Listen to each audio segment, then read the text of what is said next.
తెలంగాణ ప్రభుత్వానికి తెలంగాణ విద్యా కమిషన్ సరికొత్త సిఫార్సులు చేసింది. ప్రైవేటు స్కూల్స్ లేదా కాలేజీలలో విద్యార్థి చదువుతున్న సమయంలో తండ్రి లేదా కుటుంబాన్ని పోషించే వాళ్ళు చనిపోతే ఫీజు కట్టలేదన్న కారణంతో ఆ విద్యార్థిని మధ్యలో వెళ్ళిపోవాలని ఒత్తిడి చేయడానికి వీల్లేదని పేర్కొంది. ప్రతి ఫౌండేషన్ స్కూల్లోనూ ఏఐ ల్యాబ్ ఉండాలని చెప్పింది.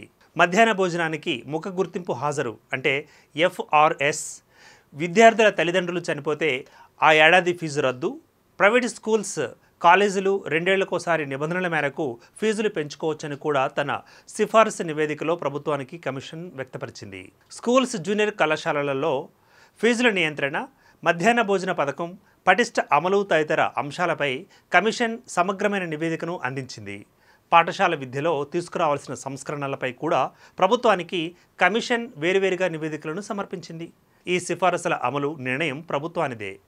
ఈ నివేదికలను కమిషన్ ఇవాళ తన వెబ్సైట్లో ఉంచింది. వీటిపై ప్రజలు తమ అభిప్రాయాలను పంపే వీలుంది. నిబంధనలను ఉల్లంఘించిన ఆయా విద్యా సంస్థలకు జరిమానా లేదంటే అనుమతులను కూడా రద్దు చేయాలని తన నివేదికలో పొందుపరిచింది.